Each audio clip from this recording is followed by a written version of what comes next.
Welcome to part one of this episode of Talking Shit About with me, Elizabeth Wipperman. We're here today with Shortie, who's talking about her experience in sororities.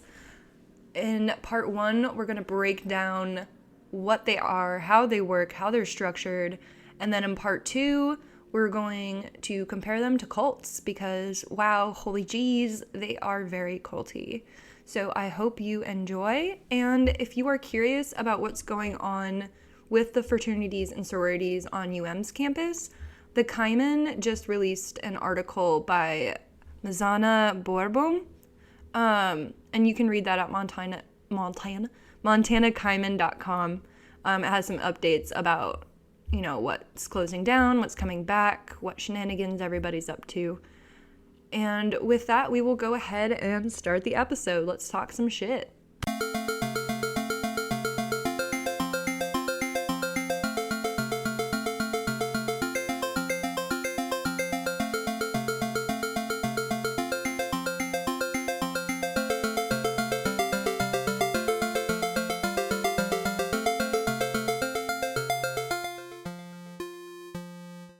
I am here today with my dear friend Shortie to talk shit about sororities. Hi, Shortie. How are you?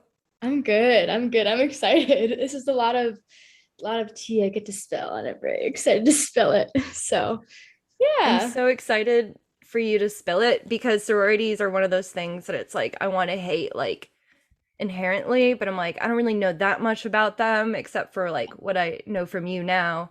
Mhm. Which really isn't like that much. But yeah, I am excited to like hate them with like reason, you know? Yeah.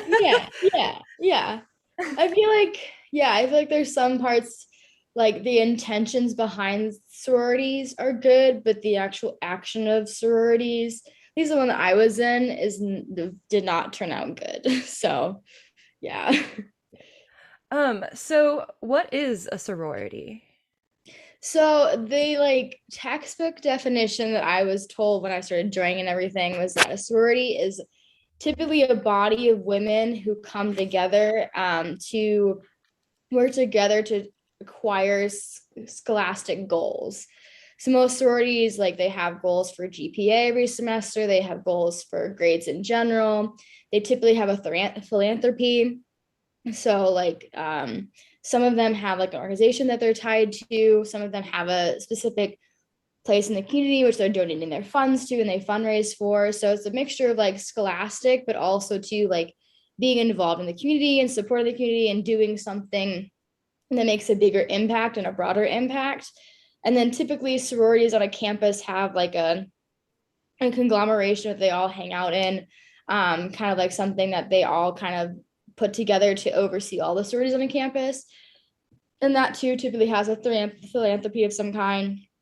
And that as well kind of has like rules and protocols that align with scholastic goals and align with like volunteer goals and that kind of stuff. Make sure that sororities are not just like party houses for people, but are actually like doing what they were established to do way back when the first one was established.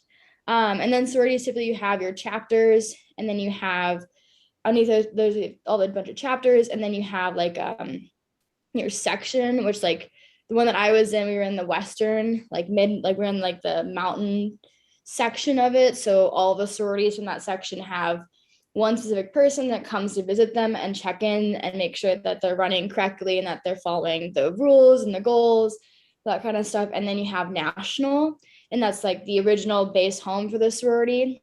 And I was lucky enough to go to my sorority's national campus, and that was really cool. Me participate in a national event, which is really awesome. And national just kind of is like home base. It's the ones that are like, here's the rules, here's what we want you to accomplish, here's the support system that you have, here's what we expect to happen within your sorority, and here's how you deal with issues and problems, and so on and so forth. But the base goal is like women coming together to um, work together to get their degrees in college. And the reason why they started was because women were very rare on campuses way back when. And so they would stay together to kind of help them and encourage each other while getting their education, because the male versus female on the campus, it was a lot different than what it is today. And men viewed women as lower than themselves. And so on campuses, they were typically isolated when getting their degrees. And so it was a way for women to connect and not feel so isolated and support one another. Yeah, kind of a short history slash synopsis. Perfect. What Yeah. is like the structure of like an individual like house look like? Yeah. So when I was in my sorority, you have your like all the girls, and in mine, I think we had about like 50 plus, I want to say. And then when you're in the sorority, you have to live in the house for a certain period of time. So, like at my sororities, you had to live inside the house for 2 years. And our house had 35 women total that could live in the house, which, like, looking back, 35 women in the house in a single house with like 12 rooms, 14, 15 rooms, maybe. That was not a good idea. But you have just typical sorority sisters, and then you have typically a president and then like a vice president, and then you have someone who's in charge of like finances, someone who's in charge of like the house itself, a house mom who's Okay, technical difficulties. a Um, we are talking about the house structure. So you have an ungodly amount of young women Yep, together, yep, 30 to 50-ish. yep. And then you have some, it sounded like a president, vice president. Mhm. And are those like fellow students? Yeah, so the vice president and president, like everyone who's in cabinet basically is voted on by the all the girls. And so they like run every year, and then you get to choose who you want to be president, vice president. Um, there's chief financial officer, chief philanthropy officer. There is a chief like house officer who's in charge of like assigning who your roommate is, assigning what chores you have to do, all that kind of stuff. And also they're in charge of like who can live in the house, who gets to live out of the house. And then you have the person who's in charge of like all of the stuff that you do for the sorority that's considered like sacred. So like in sororities, there's a lot of things that like even though I'm not a part of it, I don't feel comfortable talking about because it's stuff that like I sworn to secrecy in. And so that person's in charge of like everything regarding that. And they're the person who's in charge of like when you go through initiation night, they're the person who sets up initiation, they're the person who chooses big littles, they're that person. And then you also have your house mom who's like not a part of the sorority, who's an older woman typically who was paid for by the sorority to stay in the house and be in charge of like all the women, and that kind of stuff. And then there's some other people. I'm like blanking. There's like a lot more. There's a person who's in charge of like your academic scholarship and academic, like how well you're doing in academics. And if you're not doing too well, they can put you in academic probation, all this kind of all that kind of stuff. But yeah, there's quite a bit of cabinet positions. And then typically cabinet would meet separate from the rest of us, to kind of go over things, decide things. And typically the president, when the person from like corporate would come or from like our district would come in see our sorority, they would typically meet with like the president and the vice president of the sorority. So yeah, so we got like some structure in there. It's not just like a bunch of women running amok. You have some structure. Let's get into your story. Yeah. Um, how did it start? What drew you in? How did you end up in a sorority? Yeah, so my family, I come from like I was never really close. I'm the middle kid. I was never really close with my family. Like my little brother and I have never really been really close. My older sister and I have never really been very close. My mom and my dad have been very close.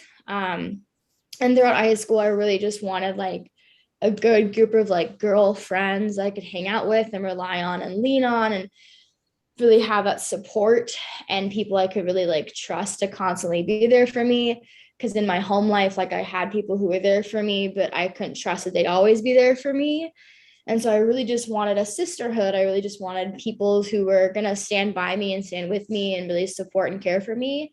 And a sorority sounded like that kind of place of like women coming together, supporting and loving and caring for each other, and building each other up and congratulating each other and pushing each other to become better people. And that's what I really wanted in my life. And also to in high school as a kind of person, and even going to like college, I was like, I want to be the kind of person that does stuff you don't expect. And like people wouldn't expect me to be in sorority. So therefore, I kind of want to be in a sorority.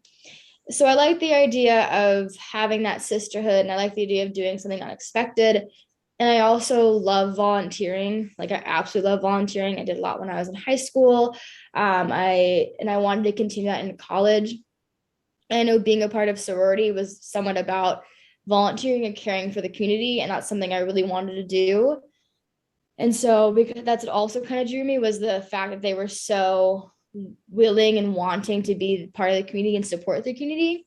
And I understood when I was in high school, even going into like, there might be a lot of drinking and parties and stuff like that. And I was kind of like, I'm not there to drink and party. I'm there to support other women, care for other women, to volunteer in my community and to be a good role model within my community and to get my degree and, you know, these different things. I'm not here to party. I'm not here to get with all the frat boys. Like I'm here to study hard, make really good friends, and make good connections and memories that I'll never forget. And so going into that's really what drew me in. And the sorority that I ended up going with really had the ideals that I wanted and the ideals that I liked. And the girls that were there that I met seemed like they'd really care for me and really support me at the time. But yeah, it was really just like the way it was presented to me at the time that really drew me in. Was there like a moment where you knew? Yeah, I think I was like a junior or senior in high school, and I was like, yeah, I want to be in a sorority when I get to college. Like it just seems like kind of fun. Typically sororities don't like come into high schools and recruit people, but what they will do is that they'll go on Instagram and like not typically the sorority that I was in, but there was other sororities on campus who did this. They would go and look at all the women who were going into the college and were going to be freshmen in college, and they would look for the girls with the most amount of followers on Instagram, the prettiest ones, the models, and they would recruit them through Instagram and say like, "Hey, you should rush and you should become part of our sorority because we're the prettiest girls on campus and we want you to be a part of our sorority." And that was something that like when I found out, I was like, "Whoa, they do that?" And they're like, yeah, they will contact girls as they come into college and say they want you to rush and say that you have a bid for that sorority because of how many Instagram followers you have or how popular you are, how pretty you are. And I was like, wow, that's kind of messed up. And they're like, yeah, it is kind of messed up that they do that. So yeah, but no, it was my senior year of high school. And then I knew going into my freshman year of college that I really wanted to be a part of a sorority. Mhm. What was the joining process like? Yeah, so the joining process, you have like a week, and throughout that week, you go and visit other sororities. So you have the first day is what we call water rounds. So you basically go to the campus that I went to. There was four different sorority houses, and so you went to all four sorority houses, and you just sat down with them and drank a bunch of water. You had to pee a lot that night because you were drinking a ton of water, and you're just having conversations with them about like what are you looking for in a sorority, what are they looking for, what their sorority is like, getting to know them getting to know you. And then you would rate on a card from like 1 to 4 like which one you wanted the most and which one you wanted least. And then the other side, that house would vote on you, and they would say that it was also a score of like 1 to 4, one being, I think it was like one being the most, 4 being the least. And then depending on if they wanted you as much as you wanted them, the next night that's who you would go to. So first night was water rounds, and typically throughout this whole entire time, you were dressed usually very nicely. Some girls wore heels, and I mean like heels, like 6-inch heels. And you were expected to like dress nice, wear dresses, wear skirts. Like you were not to wear jeans. Like it was kind of like you had to dress more professionally, because you wanted to be viewed as like, a good fit. So you had water rounds, and then you had, oh gosh, I'm trying to think of the second night. You had house tours. That's what it was. You had house tours. And so you would typically be invited to 2 or 3 houses. It's been a long time, so I can't remember exactly every single night. But you'd be invited back to house tours, and you would go and get a tour through the whole entire house. And they'd be like, this is like what our rooms look like. This is where we do our laundry. Typically, they would have a study room. One of the sororities had a workout room that was basically in the basement, had a whole entire like gym setup, which was really cool. Um, and then you get a house tour of everything. And then you typically would sit down at some point and you would be told about their philanthropy and what they do, and the different places they organize with and fundraise for and that kind of stuff. And then once again, and then not, you typically had 2 nights of house tours, I want to say. And then so it'd be like Monday you did water rounds, Tuesday or Wednesday you did house tours. And then and a house tour is, again, you would vote, this is the sorority I want to go into, 1 to 4, and they would vote on you 1 to 4. And then it was pref night. And pref night is where you kind of go in. It's the sorority's last chance to say that they want you, and it's their last chance to prove to you that you should be there. And it's your night to kind of decide which one you want to go to. Typically, a girl will have like 2 houses they'll pref. And then sometimes they'll have 1 house. And sometimes if a girl is really popular, they'll have more houses to choose from. I had 2 that I prefed at. And basically what they do is they like really kind of gather around you. They really support you, really make you feel cared for, because they really want you to be a part of their house.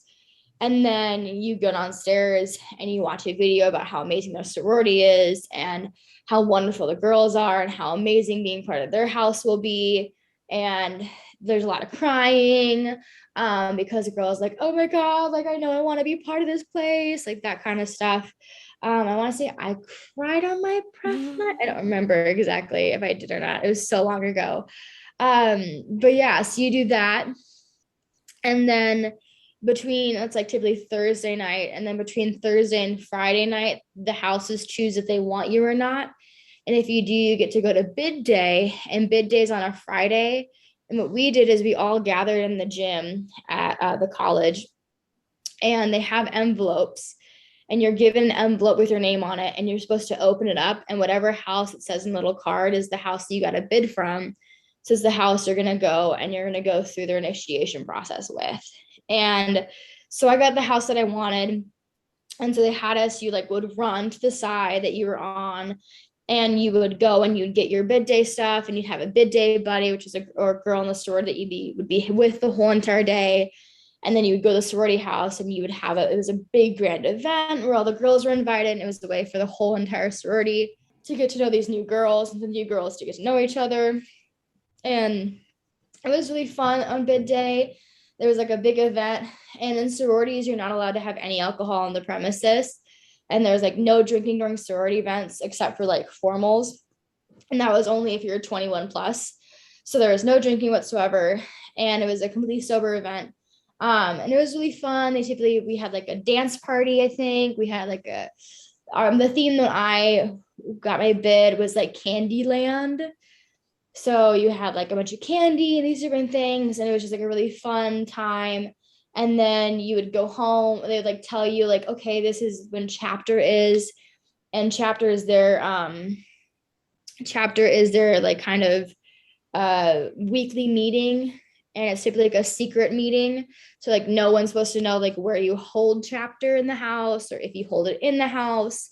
And so you're told like when chapter is and where to go for it and that kind of stuff. And then that kind of initiation process starts. So that's the whole thing. And then initiation, it's really different from frat boys initiation. The fact the house that I was in, we didn't haze. Typically frat boy initiations, they do a lot of hazing. And in my particular like national sorority, it was banned to haze. But in other houses that I've heard rumors of, they would have women sit on like washing machines. And if they had it was a jiggle test.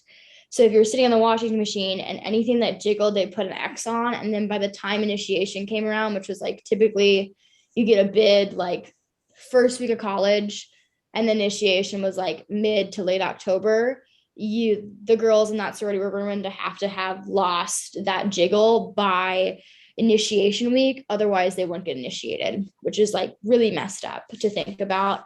And really just is not good in general. So yeah, the initiation process, you kind of just go to chapter. They usually have events for you to go to get to know each other with. And then they try and find you your big, and your big is like your mentor in the house. And so there's typically the person who's in charge of recruitment's also in charge of like finding you a big and getting those events together. So for me, it was like was given like 4 different girls that they kind of were like, oh, well, she hit off with these 4 girls during Rush. And so like a recruitment week is what we called it. We called it recruitment week. So she'd offer these 4 girls. And so she's going to go on like big little dates, or like she's going to go on, they called it, yeah, it was like big little dates to figure out like if I really connect with this person, if I really wanted this person to be my big or not. And so I went on 4, and 2 of the girls, I was like, we do not have a connection very good at all. Like, you're nice. I like you as a person, but like, I don't think you'd be a good mentor for me.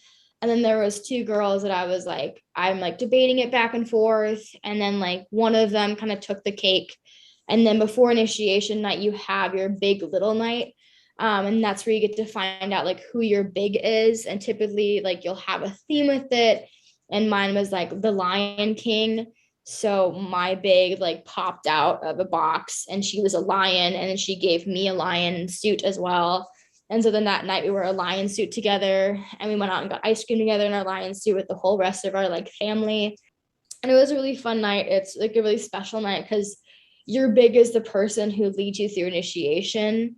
They're kind of the person like holding your hand throughout it and making sure that you feel safe and comfortable, and that kind of stuff. And initiation's like sacred. Like I can't really speak on what initiation is like. All I can say is that the initiation that I went through had like no physical harm whatsoever. So like nothing happened bad to me physically. Like no one hit me, no one, any of that kind of stuff. Like no one was yelling at me or cursing at me, unlike what you see in the movies typically. Nothing like that happened to me. But yeah, and then after initiation, you're like a part of the sorority. Typically, you get like a pin, or like, yeah, usually it's a pin, and you're supposed to wear that pin to chapter every single week to kind of say like, hey, I'm an official member of this sorority, that kind of thing. I remember when we met, I don't know where you were at or how long you had been in your sorority, but I remember at the beginning you were always really excited about it, to talk about it and stuff. Was your like introduction experience, did that go really well for you, or were there like any like red flags or like anything that you thought was kind of weird, like in hindsight, that you did?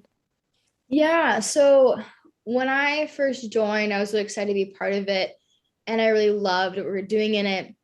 But like immediately after kind of Rush and all of us girls got together, to like be initiated together and everything, and to go through this process together, cliques started forming really fast. And I was someone who wasn't a part of these cliques. I just wasn't. Like there was girls who hung out together and stuff like that. And very from the beginning, I remember kind of being like, oh, well, those girls don't want to hang out with me, and those girls don't like me.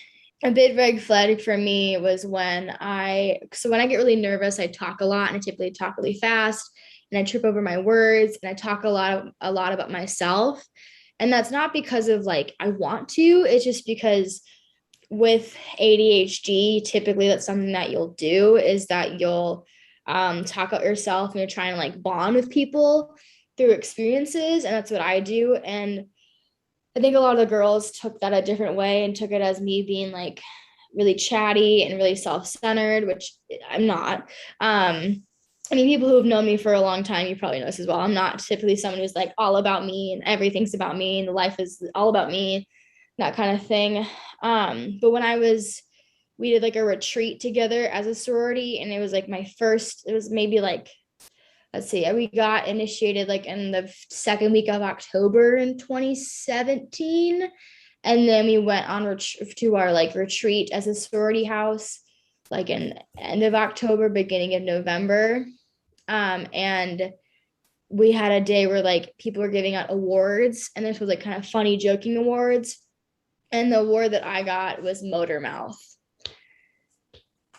They like stood up there and they're like, the award for Motor Mouth goes to, and the whole room went silent, like completely silent. And I was like devastated because I was already there and I already was feeling as though like people didn't like me, people didn't care about me.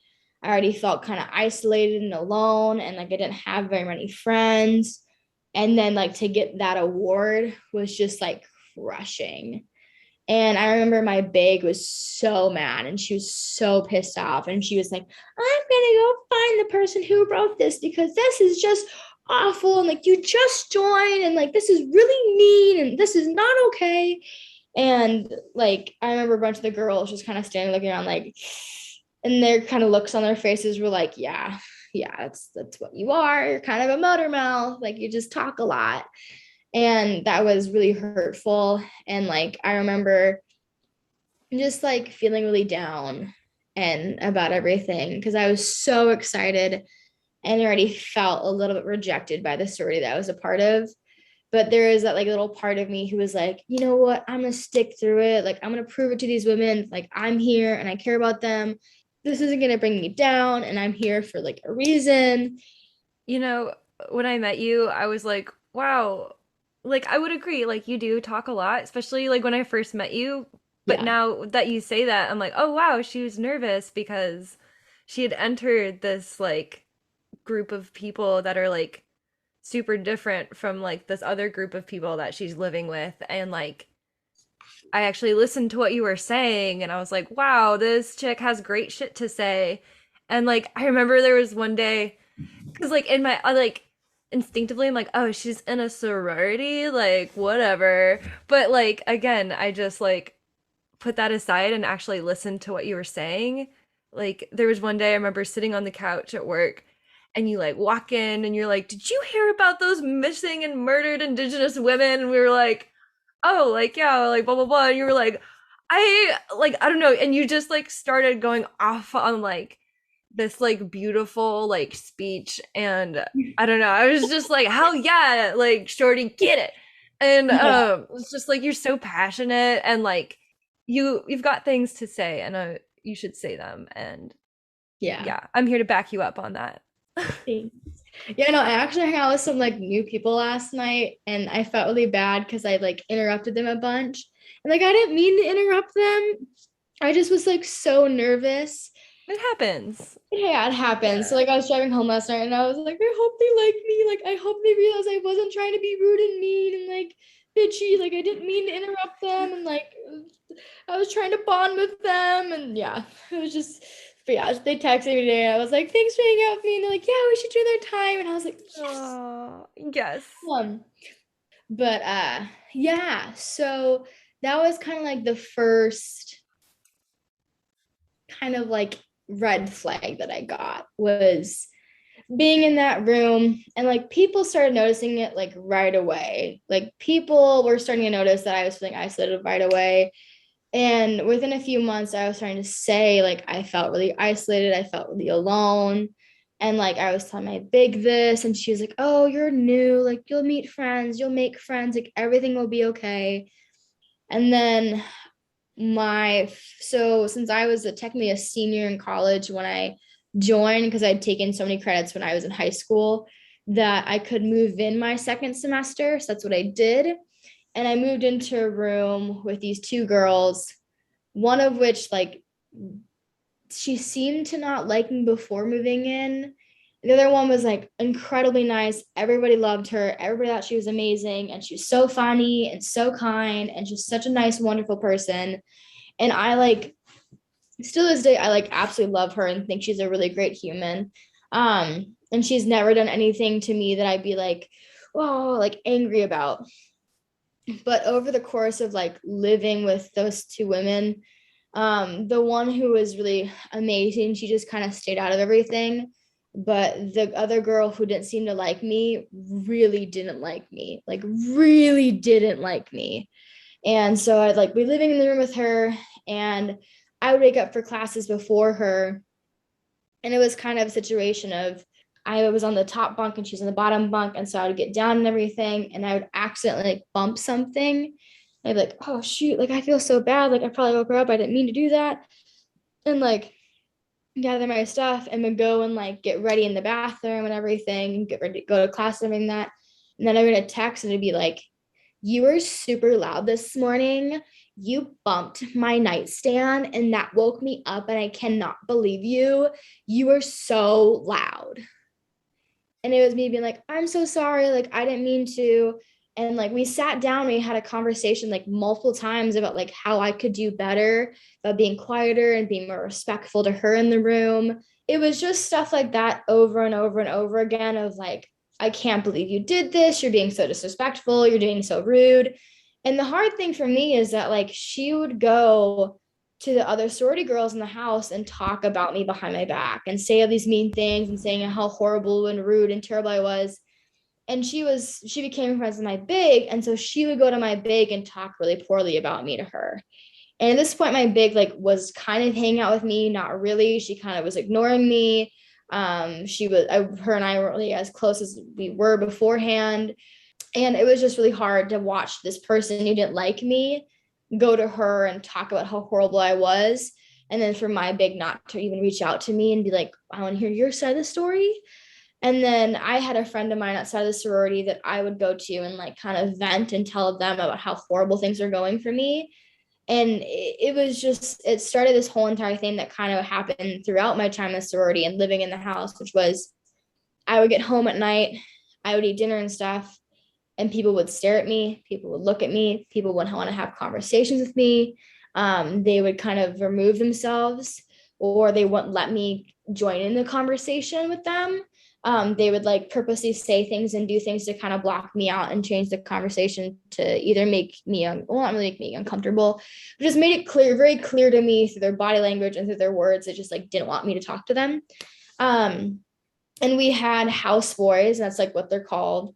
And they're three boys that are hired, which like I didn't realize the connotation behind house boys until like my last like semester part of it. And then I was like, whoa, that is really offensive. Like that is not okay. But that's what we call them. And they're basically boys that we hire to work in the kitchen and like help cook the food and then help clean all the dishes and stuff afterwards. And so I really started leaning on them and becoming more friends with them because they were people who like actually wanted to talk to me and hang out The with me. working class. That's who it Yeah, is. Yeah. yeah, the working class. And they wanted to hang out with me and they wanted to talk with me and they were really nice to me. And so that was kind of like my little safety net. And then I had my friends who weren't living in the house. And so I'd go to them and I would talk to them about everything I was going through and kind of vent with like kind of tell like vent to them about everything that was going on. And I didn't feel comfortable in my room at all. Like I would be somewhere on the house throughout the day. I would be staying at campus late. Like I did not feel comfortable living in that house. I didn't feel safe because I get home and all these girls would glare at me. Girls would talk about me behind my back. And this is like I was part of it. Like this is probably like gosh, like less than 6 months in the sorority, and this stuff was happening to me. And like it was really difficult and it was really hard to deal with that.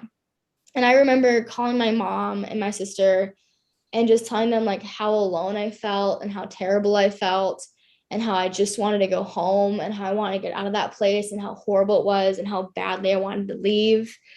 And like I remember girls would like hear me and like knock on the door and they'd open the door and be like, oh, whoops, they're crying. Oh, I'll go. And then they never came up to me again and were like, hey, are you okay? They're like, Are oh, you I'm just shitting gonna go. me?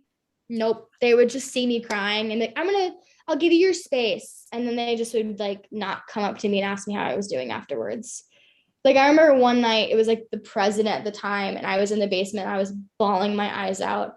And she like opened the door and she's like, oh, sorry. And she left. And she didn't even like the next day, didn't even say anything, never came up to me and said anything like, oh, well, like nothing. And then that summer, so everything happened with that, and it was really difficult, really hard. And then the person who didn't like me ended up becoming becoming like in charge of who gets to room with who in the house. So I was like, great, this person who really does not like me, who talked a lot of mean stuff about me this whole time that we're living together, and basically don't feel comfortable in the house now because everyone thinks it has her rhetoric in her mind about me and doesn't know who I am because all I've heard is her, and I haven't been able to talk about and I haven't been able to like express myself very much and show you who I really am. And so she became in charge of like who was going to live with who. And so I was like, oh, great, like, great. She's gonna try and get me out of the sorority. Like she's going to try her best to get me to leave because she doesn't like me. And that summer I went to the national conference, which like I applied for it and a bunch of girls in the sorority applied for it. And when I got it, they were like kind of shocked. They're like, what? You got it? Out of everyone, you got it? And the whole thing that I wrote to the kind of like that got me there was about feeling isolated. It was about girls being cliquey. It was about girls not being supportive. And it was me just kind of being like, this needs to change. Like, I hate feeling like this. I know I'm not alone in feeling like this, and this really needs to change. And so that's what got me to nationals. And it was basically like a leaders conference. It was a conference for girls who the national sorority were like, you're going to be an amazing leader either in the sorority or one day. And these are the tools that we're going to give you to help you become an amazing leader. Which was like a big honor for me because I had applied to be different positions in my house and I was constantly denied, like constantly not voted on. Like girls would kind of like snicker and laugh, not towards me, but like behind my back when I would apply for positions. And like, did you see that Shortie tried to apply for this? Like, I cannot believe Shortie did this. Like Shortie would never, she'd be a horrible person in this position. And it was just kind of like, again, like just didn't feel supported, like really just didn't feel supported. And it was really difficult. And so when I got that, it was like, wow, someone believes in me and someone thinks I have the like guts to do this and that I can do this. And that feels really great. And so I went and everything, and it was 50 other women from different chapters around the nation in Canada. And I mean, we were there for a week, but I felt more supported that week than I had been in my sorority for like that whole year. And some of the girls that like I became really good friends with there, I still talk to today, and they're still incredible and still amazing and hilarious and so kind and so sweet. And that experience is one I'm really happy that I had.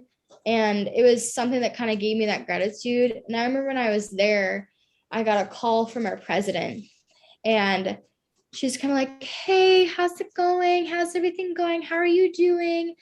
And then she kind of mentioned, she's like, yeah, I kind of heard the grapevines that this summer, like that you maybe didn't want to come back to the sorority or be a part of it or your doubts and stuff. And I just like want to check in on you. And I was shocked, first of all, to get a phone call from her or a text or anything. Because before this, she had like never, ever reached out to me and asked how I was doing. Like before this, she was just kind of like, oh, she's struggling. It happens. But when I was here at this national conference, she was like, how are you doing? Is everything going okay? You stay with us? And so I kind of like was crying to her a bunch about it. And I was just like, I feel really isolated in our sorority, in our chapter, but like being with these women in this space and feeling the support and love and care that I've wanted to feel. And I feel as though I'm equipped going back now to kind of make this change that I really think would be important. I really want to see. And she was like, yeah, like, I'm really excited for you too. It's going to be great. We're so excited for you to be there and all that kind of stuff. And I was like, oh my God, yay, fantastic. I'm so excited. And so I went back to sorority and everything. And I was living with my really good friend, and that was awesome. But that kind of isolation continued. And I felt finally like safe in my own room with my roommate. And I knew she wasn't judgmental of me. She's been like burping a bunch. I knew she wasn't making fun of me behind my back. I knew that she really cared about me and that she was so supportive of me. But I still felt isolated in other ways. Like I specifically remember at one point, a couple of us girls went to go get ice cream. There was like two girls ahead of me and the other two girls, and then there was me. And it was like three people could have fit on the sidewalk easily, but it was the two girls in front of me and me behind them. And like I would try and walk next to them and they'd get wider apart, so I couldn't. And I would try and have a conversation with them and they would just block it off. And it was just like, this feels really great. This feels really great to have happen. And I like tried a couple times. Like there's girls who go on hikes. I'm like, oh my God, I want to go hiking too. And they're like, oh yeah, you can come with us. And they would just like forget to tell me when they were going, what the plan was, all that kind of stuff. Or if I did go, it was like them two were hanging out. And then I was like the third wheel who just was there, that they didn't really want to be there. And then when it came to like any kind of events that we were at, it was really difficult for me because like I just felt so isolated. Like I remember that semester too, I tried going out to the frats and all that kind of stuff. And there was two groups of girls. There was the girls who go out on the weekend and party at frat houses, or take their fake IDs and they would go downtown and they would go party. Or there was the girls who were like me and they would stay home and they would study on a Friday night. And you had those two sets of girls. And the girls who would study home at night, the girls who would go party would look down upon and treat differently because they chose to study that night instead of going out and going partying. And we did this thing too called car barring because we couldn't have any alcohol on the premises. And so we'd go out to a car and the girls would have like, regardless if they're of age or underage, they would have like vodka in their trunks or like White Claw or something. And so you'd pull a White Claw out of the trunk and you would go sit in the car and you would drink a White Claw and then you would just like hang out and chit chat and listen to music. And then you would go to the frat houses. And like it would be like the president would be in one of the cars with like the freshmen drinking and that kind of stuff. And they would take them out to the frat houses and everything. And the girls who were older would take the freshman girls out to the frat houses and introduce them all the frat boys. And there was girls who like would hang out the frat houses even when it was not like a Saturday night and became really good friends with the frat boys and that kind of stuff. And they were called like frat rats and everything. And some of them like were there because they wanted to get with one of the frat boys and like date them. And then there were some girls who just were like, I just like hanging out with the bros. That's why I'm here. But yeah, it was like a lot of kind of like that feeling of, there was two different types of women. And with those two different types of women, one was very judgmental of the other. And I remember quickly after becoming a part of KBGA, it went from girls being like, okay, yeah, we'll go to things, to whenever I would stand up and announce an event we had or a fundraiser we were doing or something I was excited about, they would like roll their eyes, like full on eye roll. Then you have to hide it, just full on eye roll. And I remember too, I started that time going to like house shows and stuff, and I was super excited about it and I really loved doing it. And some of the girls like, whoa, cool, like you go to house shows, like that's super cool. And other girls like, yeah, she's really weird. She like goes these like punk house shows on a Friday night. She doesn't even go out partying with us. She like goes to these punk house shows. And it's like, and it was interesting too, is that like, so say you went out a Friday night or like you stayed in a Friday night, Saturday morning, you would wake up and you would get breakfast and you'd hear about all the stories of that night. And typically the girls who got the drunkest were kind of their stories were the funniest. And so all the girls like, oh my God, I can't believe so and so. She got so drunk last night. She like got on a table and started dancing. It was hilarious. Like, oh my God. And then she came back and she threw up all over the bathroom. It was gross. We had to clean up. But like, oh my gosh, she was so funny and she was so much fun last night. Like, I cannot believe how much fun we had. Wasn't it so much fun? So and so was like, yeah, it was so much fun dancing on that table. It was really cool. I loved it. All the guys were like all over me. And it was kind of like, okay, cool, good for you. And then if you were at home that night, like, yeah, like I just watched like Harry Potter and it was really cool, the girl's like, oh, cool. And then Saturday night, the girls would go out, and Sunday morning it was like the same thing of, oh my God, I got like so drunk last night. I like made out with so and so in front of everybody. I'm like so embarrassed. And the girl's like, oh my God, we had so much fun though. It was like awesome hanging out. I'm like, oh my God, you're so funny and that kind of stuff. And the girls who would go out and get drunk on the weekends were kind of glamorized because they were so funny and they were so fun. And the girls who stayed home or did something other than going out to their frat houses or downtown were kind of looked at as weird and were kind of looked down upon. And like that was just kind of sad as well because like as you know, I'm a lightweight. I can handle a beer and then that's about it. And so it doesn't take me much, but I really watch my drinking because I know I'm such a lightweight and I don't trust men. And so I know not to get super duper drunk in these situations because I just don't trust men, and that I'd rather be in a space where I felt more comfortable being drunk with like people that I knew and people that I trusted. And I trusted more people from KBGA to go out and go drinking around and to like do these different things with, because it was spaces where I felt safe and it was people I felt safe around. And I mean, my first roommate in the sorority, I started having really bad tremors when living there because it seemed like everything that I did, I would get yelled at for by her or like talk to about her in a way that was negative, in a way that was like put down upon me. And so I kind of got in this perfectionist mentality of like, I have to make sure I'm perfect. And if I even slightly step out of line, I'll get yelled at for it. And all the girls will judge me because I slightly stepped out of line. Like I accidentally grabbed my Advil pills out of the drawer and made a little bit too much noise. And my second roommate, I felt a lot more comfortable because she was more accepting of me.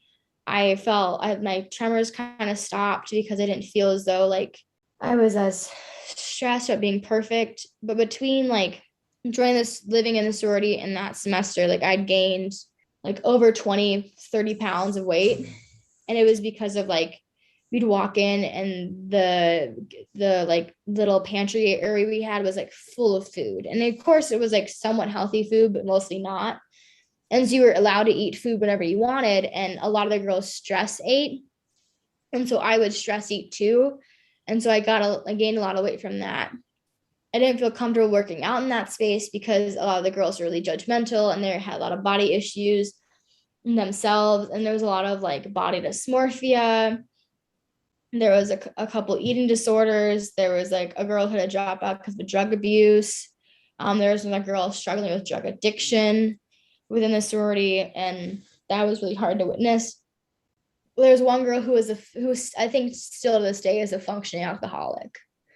Like she would fill up her hydro flask with vodka and sit on the oval and drink her vodka.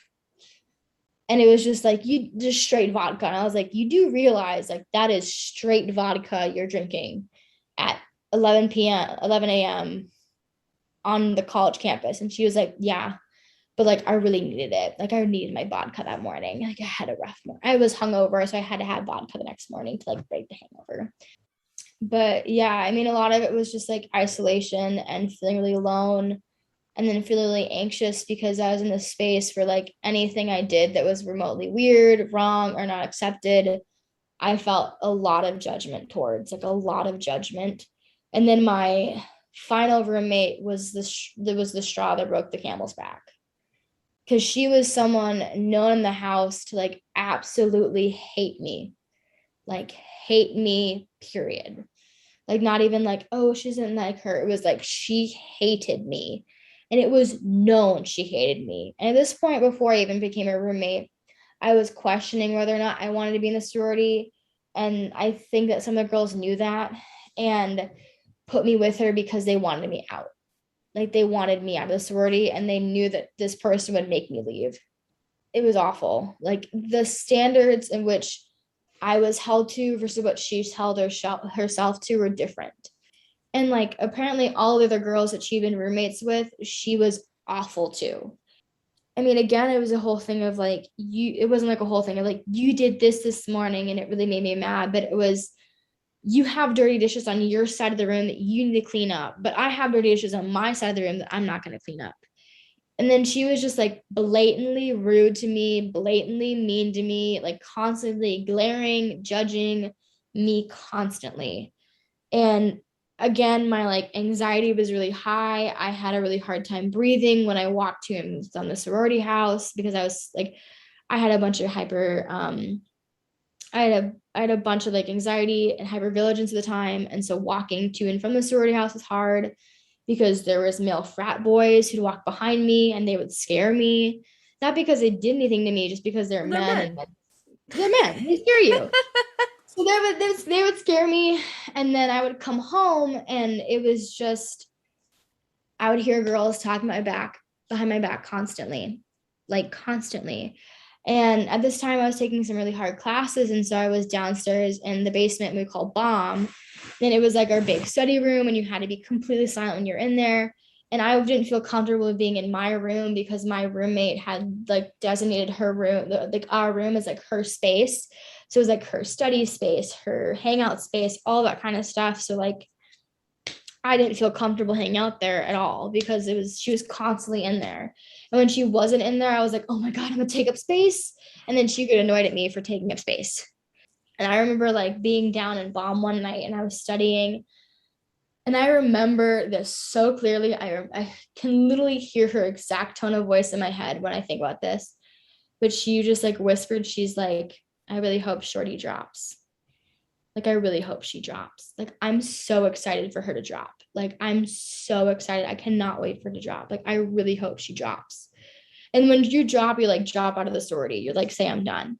That was really hard to hear. And like at this point, going home, it was the worst it ever had been. Like, girls were so like none of the freshmen who came in, but like other girls in the sorority who I went through initiation with were making me feel really isolated. Like I would try to go to their girls' room and like hang out and stuff like that. And it just seemed like that was unwanted. I mean, I would try so hard to get them to like me and to get them to want to be friends with me and to hang out with me. And it was constant rejection. It was constantly like, you're not good enough. You're weird. We don't like you. We think this about you. It was constant, like, just rejection. Like, come home, rejected. Say something, rejected. Do something, rejected. And that's why, like, I really leaned into KBGA as my family more than the sorority, was because of that. And I remember I'd come to you guys and I would talk to you about my roommate at the time and how horrible things were going. And the person who was in charge of like all the sororities was across the way. And one of the girls, one of the freshmen sat outside of the office a lot. And I remember one day, like my roommate was like, so I've been hearing you've been talking some smack about me and you've just been like talking about me behind my back. And like, I really don't think it's okay for you to talk about me behind my back in front of everybody and like people I don't know. Like, I don't think that's nice of you. And I was like, I'm not mentioning your name ever. I just say my roommate so they don't know who you are, so they can't judge you when they meet you. Like, I don't do that kind of stuff. Also, too, like, that's my safe space to talk about what I'm going through and to vent. And they really care for me and they're like my family. And I remember my sororities being like, well, you shouldn't do that because that's mean and rude and that's not okay. And I was, and they're like, in my head, I was like, so she gets to go and she gets to go talk about me behind my back in front of all the sorority sisters, but I can't go to my one safe space and talk about her and talk about how horrible things are with her. I can't do that. That's not allowed. And I was like, that is horrible. That is terrible for you to allow that to happen. And that's acceptable. But the fact of what I'm doing is not acceptable. And I remember at that point in time too, I was on like academic probation because I'd gotten a C- in one class the semester before.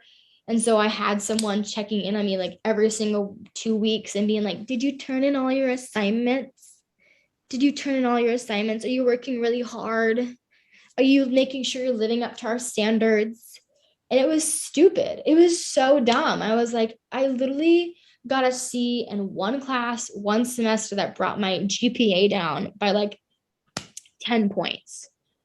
Do you really have to sit down with me every single 2 weeks and make me feel as though I'm not good at college and I don't know what I'm doing? I'm taking 19 credits right now. Do you really think I don't know what I'm doing?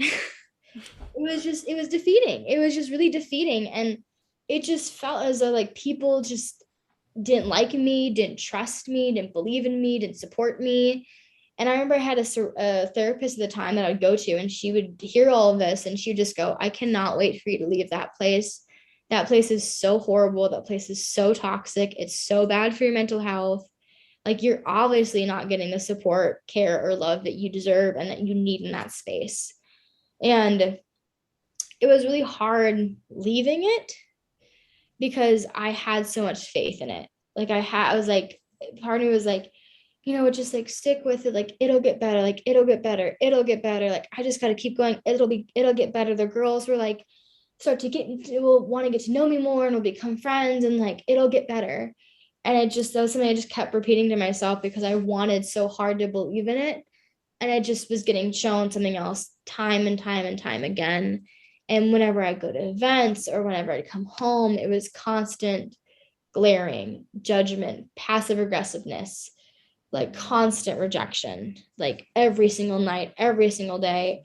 And like during radiothon, that year radiothon, like coming home was horrible. Cause we'd Didn't spend, they like withhold food from you or something like that? Or yeah, dinner? yeah. So like what happened is that so like I would leave in the morning, and if you were gonna miss dinner that night, you had to write your name on a sheet and they would keep it for you. And so I would go to campus and I'd be in the office at 8 a.m. And then we'd come home at like 7. I'd come home at 7 p.m. and I'd eat dinner. And like they would all like look at me and they're like, she doesn't care about the sorority. All she cares about is her stupid radio show and her stupid radio station. She doesn't even want to be here. Like, ugh, she does not care about this at all. And that was awful to hear because, like, I was at KBGA being a good student, working really hard there. And I was a community organizer at the time and doing a ton of interviews with bands and local bands, like national famous bands, because I loved what I was doing, because I really wanted to connect the community to KBGA, and I felt as though I was doing a really good job, and I really loved my job at that point in time, and I love being PD too. But I really love being a part of KBGA, and like even looking back at my college experience, like KBGA is a highlight. It'll always be a highlight. It'll always be the point of which I'm like, you know, that was my whole home. That was my whole family. Those people I really cared about and still care about. Obviously, I still keep in touch with. That was really awful coming home that week because it was just a bunch of people being like, she doesn't care. Like, she doesn't care at all. She doesn't care about anybody but her stupid radio station and herself. And it was like, actually, I'm doing this because in our goals we say to work with the community and volunteer a bunch and do these different things, and that's what I'm doing. Like, I was the girl in the house who every single semester would either reach volunteer goals or overachieve volunteer hours. So you had like get a certain number of volunteer hours, which was like 4 or 5, and I'd come in with like 20 or 30 or like 15, like way above what you're supposed to have. And everyone was like, and I was like, what? I just love volunteering. I love helping the community. That's like why I'm a part of this, is to help the community and to be a good role model and everything. Around this time too, oh, I have to tell a story because it really encapsulates how terrible it would be. So our vice president at the time, she had a lot of dietary restrictions. And it was my job one night to go through the fridge and toss out all of the, because we had like one fridge that was for leftovers and one fridge for all of like any food that us sorority sisters wanted to have. And so it was my job to go through the fridge. And so that's what I did. And there was a soup, and the date on it was really weird. It looked like the soup was expired. So I tossed it out. A couple hours later, the vice president of the sorority comes into my room, bloody murder screams at me. about throwing away her soup. I cannot believe you threw away my soup. You know I have dietary restrictions. You know I can't eat a lot of stuff. And you threw out my soup, and that was expensive soup. And she was pissed. And like, she was so loud, the whole house shook. And she was screaming at me over soup. Just soup. That's it. Literal just soup. And I even was like, I can go to the good food store tonight. I can buy you some soup. Like, I'm so sorry. I thought I read the date wrong and I threw it out. Like, I'm so sorry. I didn't mean to throw away your soup. I feel really awful now. Like, I apologize. Like, what can I do to fix this? And she's like, no, you can't do anything. You threw away my soup and I cannot believe you did that. You know, I have dietary restrictions. And I can't believe you. Like, you're so mean and you're so awful for throwing away my soup. Like, multiple women came from the house, like came up to me that night. And like, I mean, I had to leave the house. Like, I think I went to a friend's house that night and cried my eyes out because I just like felt so defeated by that. And it was the vice president. Like, it wasn't even like a random girl that I was in the sorority with. It was like the person who was in charge of all of us. And she'd come into my room and yelled at me, something that you shouldn't do as a leader, and especially over soup. And I remember like there was girls who were like, I can't believe she did that. That's horrible. That's terrible. And I'm here for you and I support you. And I think what she did was wrong. And I really think that she should apologize. And it took like 3 or 4 girls going to the president of the sorority at the time, talking to her and even yelling at her to make the vice president apologize to me. And even when the vice president apologized, she's like, I'm sorry you threw away my soup. Like, not even like, I'm sorry for the way I acted. It was, I'm sorry you threw away my soup. It was just baffling because it was like, wow, you can't even support somebody who got yelled at over something stupid. You're going to stick with the people who keep you in power, or stick with the people who, make you look good, or, make you feel as though you're worth something in this place.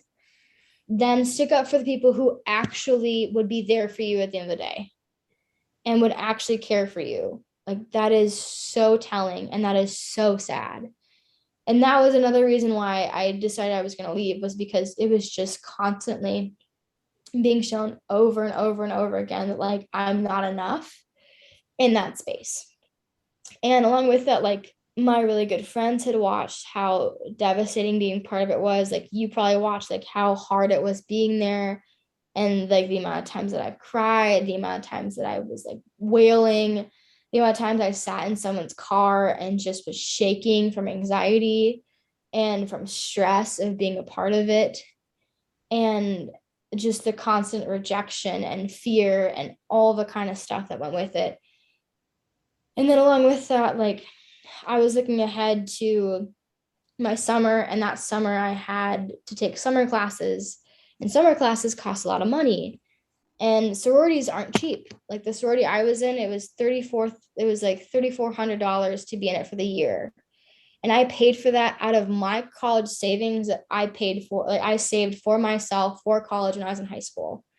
Like, I had $7,000 saved up for college. And by the time I left the sorority, I had none of that savings left.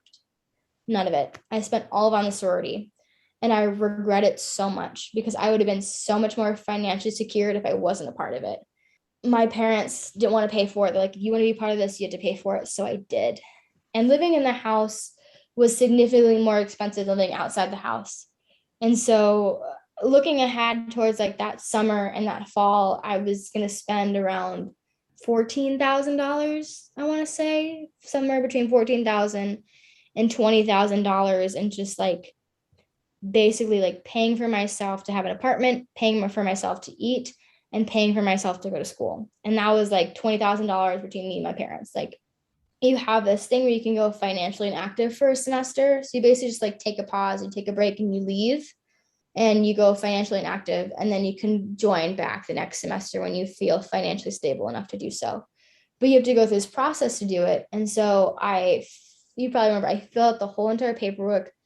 I like attached information about the median average of like rent for a studio apartment in Missoula, how much food was going to cost, like budgeted everything out, like listed how much my summer bill was going to cost, how much my fall bill was going to cost.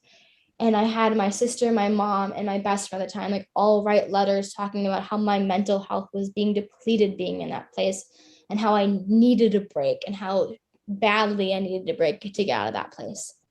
And I remember I gave it to the committee and it was like a thick stack of papers. It was the financial committee who reviews it and approves it. And I remember it got denied. And I was like, I literally just told you that I can't afford this. And I'm going to pay $20,000 the next 2 semesters just to get the degree that I want to get. And instead of giving me a break, you're saying, if you want to be a part of this, you can cough up another $1,700. Like, you can do it. If you really want to be part of this, you can cough up another $1,700. And I was like, I'm already struggling financially enough the way it is being a part of this. And now you want me to struggle even more. This was really annoying too. I was like, why didn't I get this? And they were like, well, there's a lot of girls applying for financial inactivity. And there was a lot of girls who applied last year. And like, we just can't apply a lot anymore, go financially inactive. And what had happened to the girls the year before who went financially inactive is they went financially inactive for a semester. They realized how amazing being outside of the sorority was, and they dropped. They like literally were like, yeah, I don't need part of this anymore, and dropped. And like I'd seen some of them, they're like, yeah, no, it was the best decision I've made. Like, dropping was amazing. I think it was such a good thing for me to do. Which I was shocked by. I was like, what? You're gonna go financially inactive? Like, and you drop? Like, why would you drop? Like, this is such a great place. And they're like, yeah, I just couldn't afford it. And then like I weighed the pros and cons, and the cons are more than the pros. And I was like, wow, what? But yeah, I remember I applied for financial activity and I got denied. And then I had a really hard time because I was like, either I leave this place that I have so much faith in and that I don't want to give up on, but has given up on me, or I stick with it and I continue to feel this way and continue to feel so down and alone and sad and depressed and isolated. And it was really funny the time after all of this had happened, getting yelled at by people, getting glared at, getting told being told passive aggressively. And at this point too, my big was like non-existent. Like, she just wasn't there. And so I remember I was like getting ready to fill out paperwork to drop. And I remember my first roommate, who was awful to me, knocks on my door and she goes, so I've been hearing you're like debating about dropping. How about I let you live outside the house next semester? Like, if I let you live out, can you afford it? And living out was like $800 to live out instead of like, the 1,000 plus live inside the house. So like, it was a good deal. It was like, like $800 to live out, not bad. And so she's like, could you do that? And I was like, no, I can't afford that.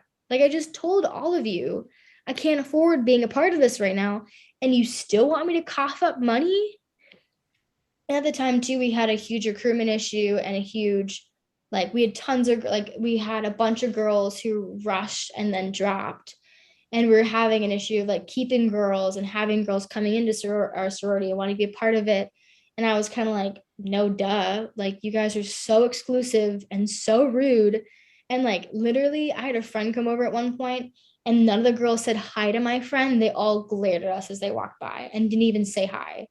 And I remember I mentioned it and I was like, I had a friend over and tons of people were glaring at her and eyeing her down, and none of you guys came up to say hi. And that is so rude. And then like the whole story had a conversation or fireside chat of, we need to be more accepting of other people, even people who aren't in this house. And we need to be nice to everyone that walks in this space, whether we like them or not. And it was kind of like laughable because it was like, you guys are not going to change. Like, you're not going to change. I know this. I've been a part of this for how long? And you guys haven't changed. What makes you think that now you're going to change? This isn't changing. I've tried to have this change and no one agreed with me and no one did anything. And it was very frustrating. And my whole rhetoric the whole time was like, we have these cliques and they need to break, and I want them to break, and I want to feel supported. And people just ignoring that and ignoring that and ignoring that and telling me that I'm like wrong and that I have friends and I have people who care about me and I have all these different things that I actually didn't have. So it was a lot of that. And it was just like, would I feel happier outside of this place? And I remember everybody at KBG at the time was like, get the F out of there. Like, we support you 110%. Like, get out of there, please. We want you to feel better. You are struggling so much right now. The fact that they denied your application to go financially inactive is stupid. And we want you out of there for your health and for your safety. And I remember my therapist too was like, I want you out of there for your mental health, because your mental health is struggling so bad. Backtracking a little bit, we had a Halloween party the semester before, and that night I decided that I would become a funny drunk girl. And so I got super duper drunk, like super drunk.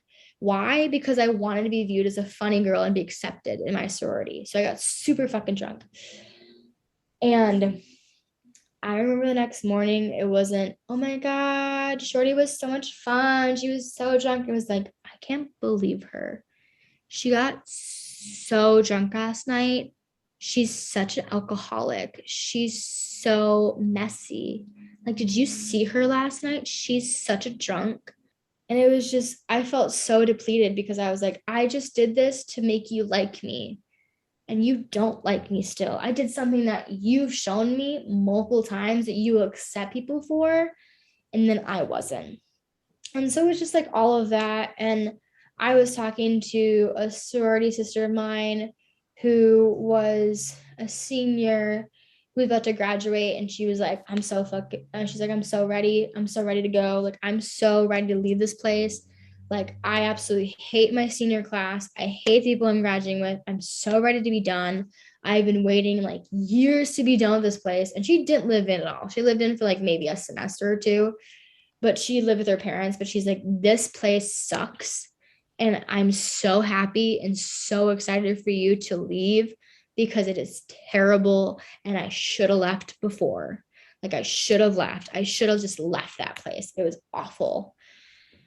Yeah, leaving it was really hard. It was really hard because like I felt like I was giving up. I felt that I was like, I had lost. Like, I was fighting this battle so hard, and I just like lost. Yeah, I just felt like so down about it and so like confused, and like I'd lost a part of my identity too. And I was just like really, yeah, just like lost. And that was really difficult to deal with. But I had another sorority sister of mine who was dropping too. And for her, it was like everyone was shocked she was dropping. They're like, what?